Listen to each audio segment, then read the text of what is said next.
What's up and welcome back to my channel. Today we're talking booty.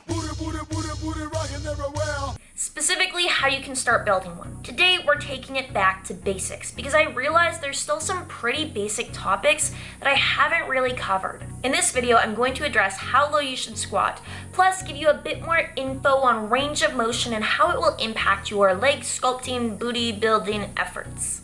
So, if you've ever wondered about this, or if you're just excited for me to be taking it back to basics, shoot me a thumbs up and make sure you are subscribed. Also, if you haven't already, I left you a free booty builder cheat sheet in the description box below. More tips, more exercises, more fun, okay? So make sure you download that. Starting with that first question, how low should you squat? In short, it depends, all right? There isn't a one-size-fits-all squat form or technique that you should follow. It's gonna depend on your unique bone structure. That said, in order to maximize glute growth, your glutes should be worked through a full range of motion. The reasoning behind this is that on different exercises, your glutes are going to be more or less challenged at different points of the range of motion, okay? And so it would make sense that we want to, at the very least, pass through that point in the range of motion where our glutes are most challenged. Bringing this back to squats. The squat is a compound movement, meaning that it works multiple muscle groups, okay? So even though you might feel squats mostly in your legs, they're also gonna be working your core, your glutes, even your back. Your glutes are most challenged at the bottom of the range of motion, okay? When you're at the bottom of the squat. But their contribution to the movement decreases as you raise up. To give you an idea of how this works, as you lower down into the squat, your glutes decelerate hip flexion, aka they slow down your descent. They also reduce hip internal rotation and hip adduction. All right, that's just fancy talk for saying that your glutes keep you from having your legs collapse in on each other. As you stabilize at the bottom of the squat, your glutes provide stability to your knees, okay? So again, they're keeping your legs from caving in. As you raise up out of the squat, your glutes accelerate hip extension, aka to help you power up out of the bottom of the squat. They also increase hip external rotation and hip abduction, okay? So that's going to keep your entire lower body stable and your knees and joints properly aligned, so again, our legs don't really collapse or do anything shady. Understanding this and taking it back to that initial question we had of how low should you squat, it makes sense that we'd want to hit at least 90 degrees. If you feel confident, you can then go below 90 degrees, get a little bit more stretch in your glutes and challenge them a little bit more. A similar thing happens with other compound movements. Okay, the greatest glute activity in a squat and lunge occurs in the low down, bottom of the range of motion or stretched position. The greatest glute activity in a deadlift occurs at the lockout, so when you're puckering your glutes at the top or at the mid-range position. Whereas the greatest glute activity in a hip thrust occurs when you're in hyperextension, which is the end of the range of motion, again when you're puckering your glutes, squeezing them as hard as you can at the top. All glute zones need to be trained if you want to maximize your glute gains. My advice is to include each of these exercises in your routine and to then emphasize that peak glute activity part of each rep. Alright, so up until now we've covered that you should squat to at least 90 degrees. You should include squats, lunges, deadlifts, and hip thrusts as part of your routine, and you should emphasize that peak glute activity position during each rep. If you're wondering what I mean by emphasize, I'll explain that as we go through each of the exercises in our workout. First up, we've got the dumbbell alternating reverse lunge. Alright, so right off the bat, you'll notice that I may be holding the dumbbell a little bit differently than you've normally seen it held.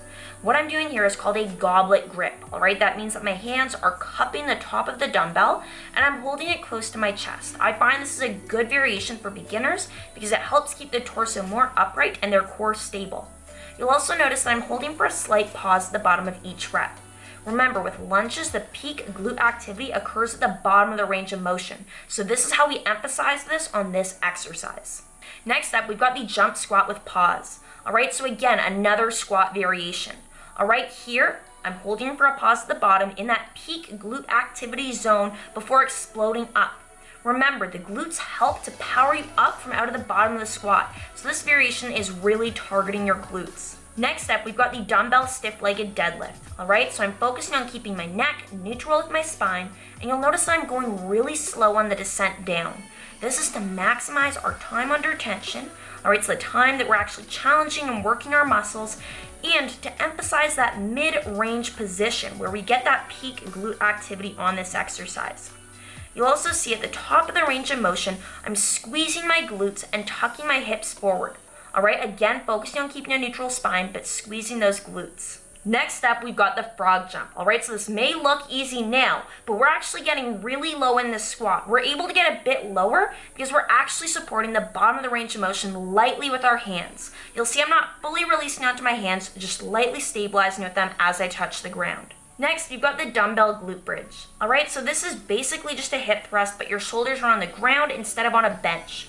I prefer this to a barbell hip thrust for beginners because the dumbbell is easier to balance, it's not going to bruise up your hips, and it's honestly a lot less daunting when you're in a busy gym. Here I've just positioned the dumbbell like just below my hip bones so it's not chafing them, and I'm just holding it in position with my hands as I squeeze up through the glutes. Next up, we've got the single leg deadlift. So here I'm performing this with just body weight, but you could also add a dumbbell to it. The only thing that you want to keep in mind is this is actually a pretty challenging movement from a balance standpoint. I'm going as slow as I can, trying to emphasize that mid-range position, but this would probably be better to do if you had something to hold on to on your non-working side, so you can focus on activating your glutes instead of worrying about falling over. Okay guys, so now we're entering our finisher circuit. The goal of this is to keep your heart rate up and really burn out your glutes. Up until now, we've been focusing mainly on your gluteus maximus, which is the glute muscle on the back of your butt. These final exercises are also going to hit your side glute muscles, okay? So this first exercise is called a side lying hip raise. Here, I'm really focusing on squeezing out through the sides of my glutes and keeping a strong core throughout the range of motion. You can see already at the end here, I am wiping sweat off my face and low-key dying. Next, we've got the quadruped kickback. All right, so you can perform this body weight as I am here, or you can add an ankle weight. Body weight is honestly just fine if you stick to the circuit that I've included as part of this workout. I like to do this from my elbows as I find it's a bit more stable than doing it from my hands. And I find that when people do it from this position, they're less likely to overarch through their lower back and are more likely to actually properly engage their glutes on the exercise. And finally, we have got the frog pump.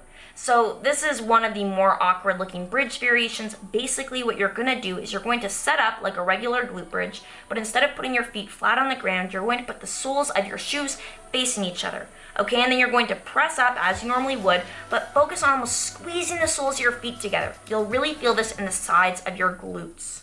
That's all for today. I hope you liked this back to basics style video. If you did, leave me a comment in the comment section below and let me know which topic or which back to basics type question you'd like me to cover next. I've got a few exciting projects in the works for you guys, but I'd love to squeeze in more quick little tip-based videos like these in the meantime. If you haven't already, hit the thumbs up button, grab your free booty builder cheat sheet, okay? Make sure you're subscribed and check out my most popular booty building videos. I put them right there for you. I'll see you in the next video.